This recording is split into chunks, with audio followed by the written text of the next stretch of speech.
Hey y'all, thank you for tuning into my video. Today we're going to talk about the lymphatic system and dry brushing.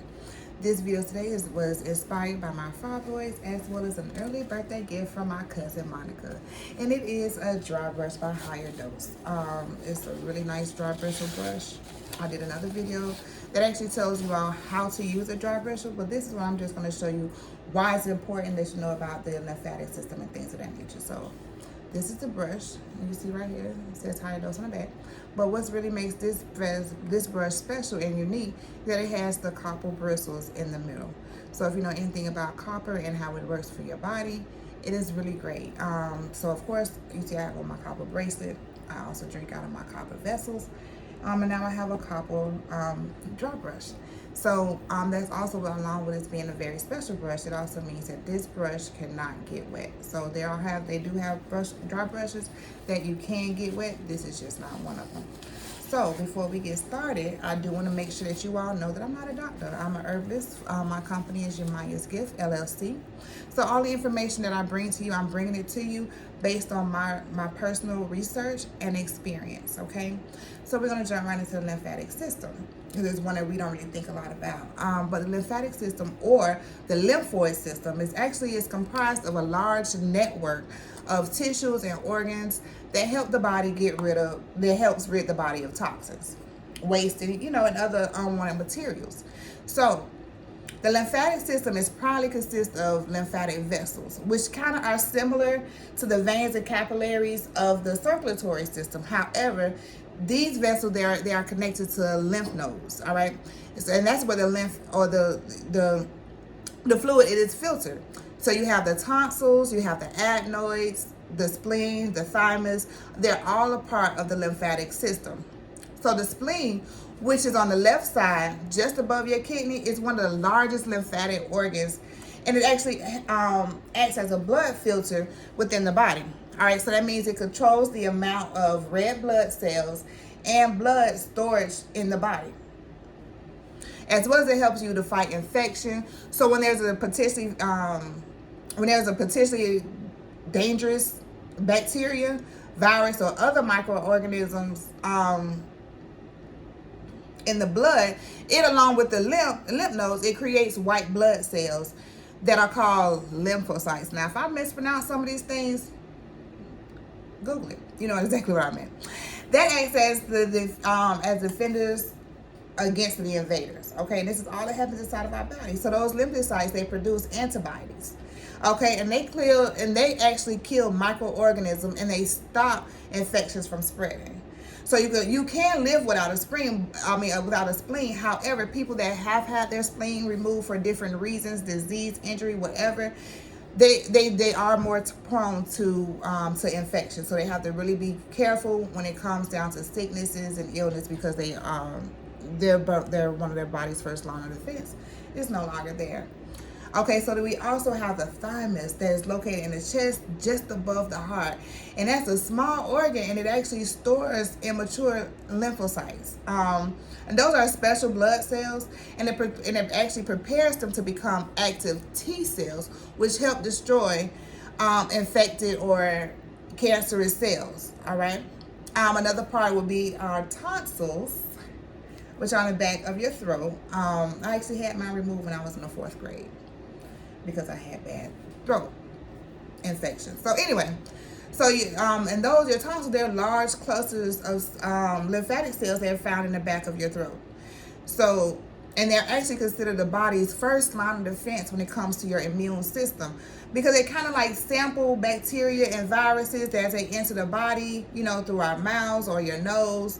And sometimes they come infected. So sometimes they come infected and they swell up. Now, actually, that's one of I remember that really bad. I would get these really bad throat aches, sore throats as a kid, to where I couldn't swallow. I mean, even just the simplest of swallowing saliva, I couldn't do it. I would literally have like a pregnant one. I would have like a bag, and instead of swallowing, I would spit, because I remember in the back of my throat, it was just raw and it was bloody. So now, as a kid, I remember that. Little TMI. So, so now tonsils, and that's called a tonsillectomy. That's what I actually had. So I didn't have my tonsils and my adenoids removed. I remember my parents telling me when I had my tonsils removed, the surgery was supposed to take maybe like not a long surgery, but it's supposed to take a couple hours. And they got me back to surgery, and my parents were there, and they were saying by the time they were just sitting there in the waiting room, they're like, okay, well, we'll just go get something to eat. There, she should be back there. She should be good by now. We could just go down to the cafeteria, and then we'll be back. And I remember them telling me that before they even got a chance to really do that, the doctors were coming back saying they were just about done for no other reason than as they went, my tonsils were so bad when they went in to do them, they just kind of fell out. So the surgery didn't take as long as they needed to. But anyway, nobody asked. So now so tonsillectomies, they're not as common as they once were, but it's still a very it's still a very frequent surgery that is performed even right now today. Okay, so if you are struggling with sore throats or issues with your throats, I always recommend people that I recommend people to try herbs like agrimony. Okay, those, and that's a really herb, and it's also available on my website, yamayasgift.com. Agrimony, you can make a really good mouthwash.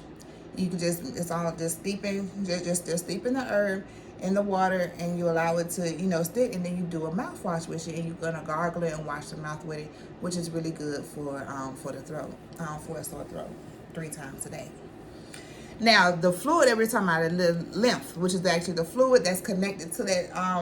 Why we say it's connected to the circulatory system, because it's a fluid, and it flows through your body.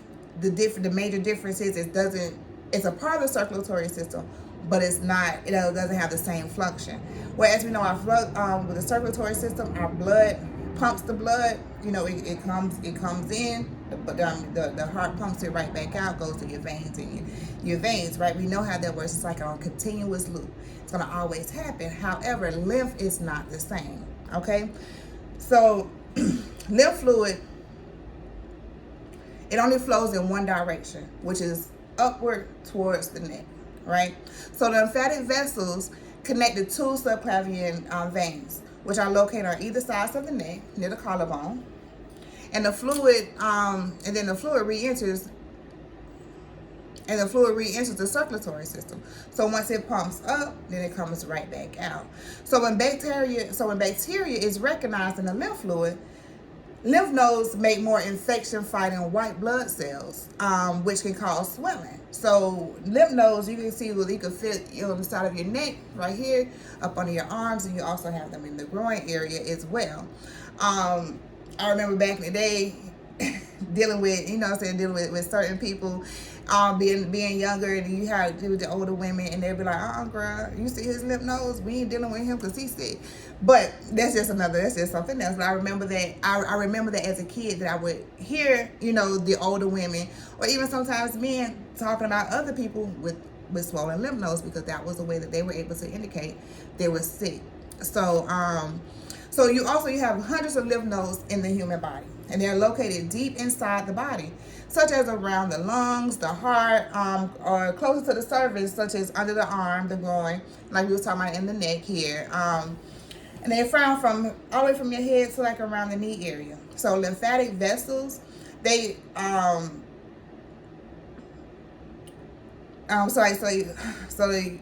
right, so we talked about it. All right, so now most of you know that, as I said before, like the uterine fibroids was the way I kind of like catapulted into my natural healing journey.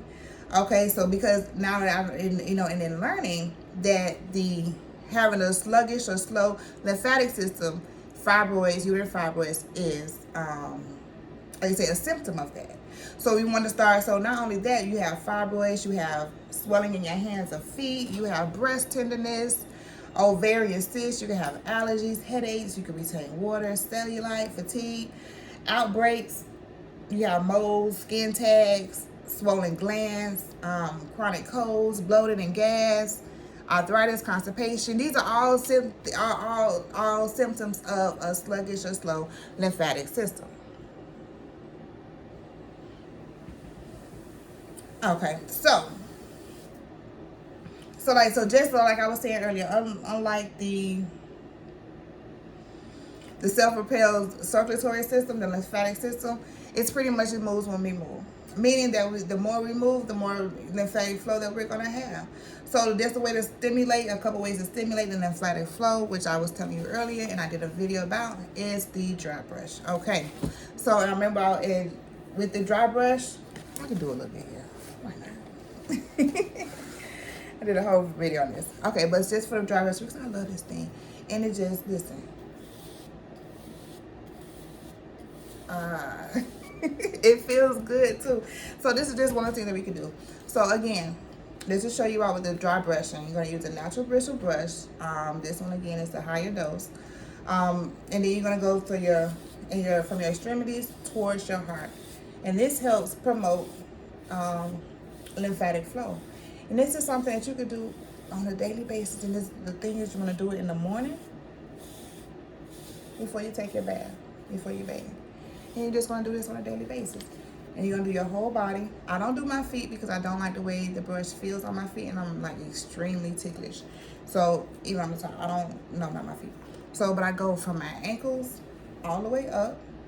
And you can also spend special attention if you have cellulite or anything like that. You can go ahead and spend special attention there. I'm going to do this for 30 days. I want to see how it actually works when it comes down to cellulite. If we're gonna heal the fibroids, if we could take out the fibroids, if we could deal with the cellulite at the same time, I'm just saying that's a no-brainer. So 30 days. So you're gonna do this. Remember, all the way up. And the craziest part about it, is the more I do this, the more it's sloughing off those dead skin cells, because I can see them as they flow through the air. So you can dry brush. All right, you're gonna come all the way up. And it's a really good way it's great for the skin, great for the lymphatic system, and it's also great for the cellulite. So that's 3 things right there. Also, exercise. And when I say exercise, I'm talking about low impact exercise such as yoga, brisk walking, while, swinging your arms. Rebounding is really good when it comes down to getting your lymphatic system flowing and moving. When I say, and then also massage. I'm going to get with my girl Chicas and her business because she does body contouring, and she works with a lot of clients, and she does a lot of lymphatic massages. Now, a lot of them I see them after surgery, but then also this is things that we can also have. So massages can really good because muscles can become tense and then they can block the flow of the lymphatic drainage. So regular massage can help you ensure that muscles going to stay relaxed and allow for better lymphatic flow. So treat yourself to a massage. It don't just feel good, it's good for your body. All right. Also, may seem simple and easy, but deep breathing. When I say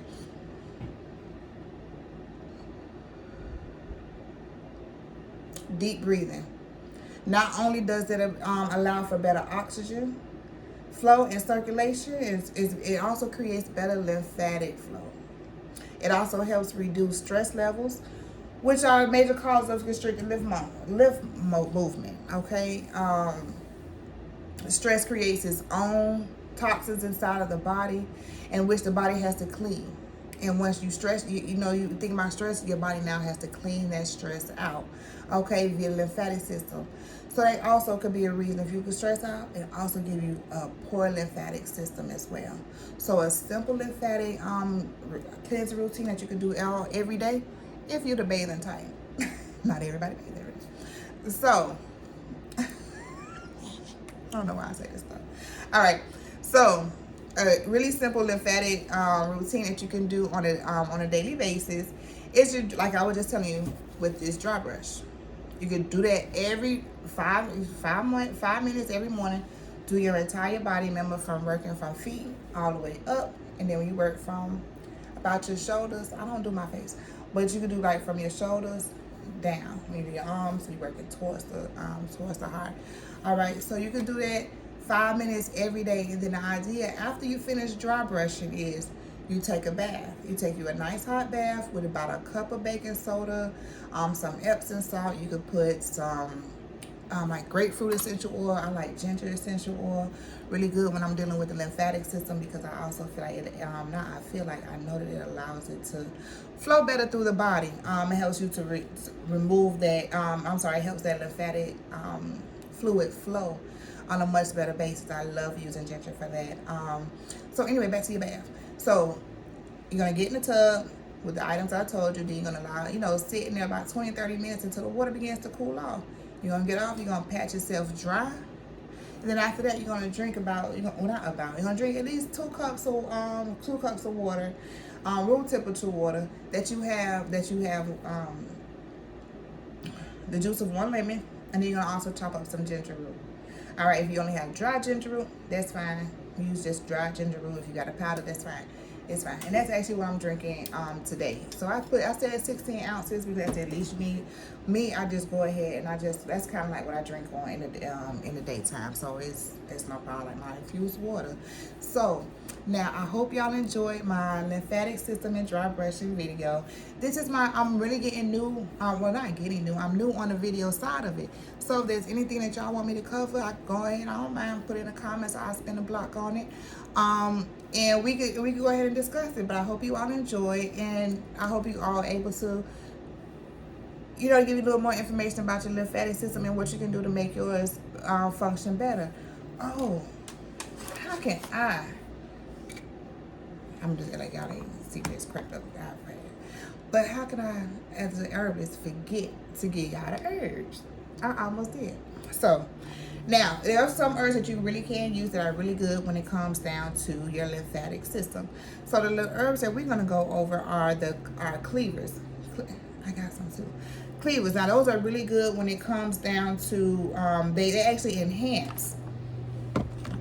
Excuse me. Switching devices now. All right, so now, the cleavers, they actually enhance the function of the lymphatic system. All right, so it improves its ability to flush out the toxins, and also it decreases the congestion, and it reduces the swelling. Okay, now Echinacea. Echinacea is an awesome herb. Okay, it's a really good. It's all over. It's an antibiotic. It's a really good herb when it comes down to that. But also, this herb also has a powerful immune enhancing effects, and also can be used as an anti-inflammatory. So if you combine that with astragalus, it can lessen congestion and swelling in the lymphatic system. And now astragalus. Now this is actually another herb that I like to use as well. And when it comes down, I like to do a lot of steeping when it comes down to my herbs. I love to do infusions, not tea. Infusions. There's a difference. I like to do with astragalus because it actually has a really nutty taste, almost kind of really close to me, almost a little bit close, not as smoky as maca, but it has a nice woody flavor to it. And it also it offers the lymph system several cleansing and healing benefits. It can ease congestion in your lymphatic system and swelling. And it's also on its own is great as an all-around health and immune booster. Okay, Calendula, another herb that's really great when it comes down to your lymphatic system. Now, it's mainly used for swollen lymph nodes and for cleansing body tissues, and also for anti-inflammatory purposes as well. Calendula is amazing for the skin. So this herb right here, I've tasted it, and I'm not telling anybody what to do. Personally, I don't like the way it tastes because it is a bitter. However, Calendula oil is amazing on the skin, and it's really good. So if you're gonna go when you're doing your massages, a lot of these herbs, you could turn them into an oil, and you could make them, or you could buy one, or you could buy them for me. No, I'm just saying I don't make all those herbs, oils, but you could definitely turn it into an oil, and then when you go to get your massage, turn and give it to your massage therapist, and let her know that you want to use an oil that you've prepared. And Calendula makes an amazing body herb for your skin. I actually use it in my baby butters. I use it in my baby butter. So I really love that herb when it comes down to the skin. So that one I would recommend to see if you can make it into an oil. and then do it and put it on your skin. Now you also have dandelion. Dandelion is it's extremely detoxifying, it's purifying. So that one that one you could definitely use it, and you can, it's purifying and detoxifying. So that means that it's resistance, because see the way that dandelion, because most of the time is looked at as a weed, so you can find dandelion in some of the most polluted areas, right? But then you will have this amazing herb growing in the middle of pollution. So that means that, you know, it has the resistance of an array of harmful substances. So it's great for cleansing the lymph system of any built up waste. All right. You also have devil's claw is a herb that you can use. It's also, which is lymph stimulating. It's important for improving the body's natural lymphatic drainage. It promotes detoxification and cleansing of the lymphatic system. Golden seal. For y'all smokers out there, y'all know all about golden seal, but it's used as an anti-inflammatory. It boosts the cleansing process of the lymphatic system. That one you can take as a capsule, or if you have the root, you could take that and you could make it as an infusion, or you could do an extract. You also have wild indigo root, you have devil's claw, you have wolf's foot cloves moss, you have knotted figwort. These are all herbs that you can use that actually do help when it comes down to, that are all great for improving your lymphatic system.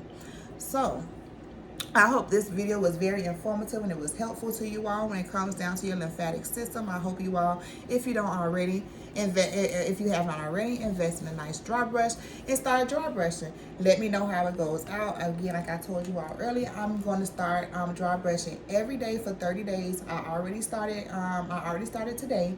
So just to know, I want to know what, along with the other benefits health-wise, I want to know appearance-wise on the outside, how does dry brushing help me? Is it going to help me with my skin, the appearance of my skin, by getting rid of all that dead skin, the appearance of the cellulite, all of that, okay? Because just when it comes down to, when we look at the healing on a holistic level, that we have to look at every aspect of it. Not that cellulite and dry skin is bad for anything, but I want to make sure that, you know, just see how it works. So again, if I'm getting new into these videos, y'all let me know what y'all think.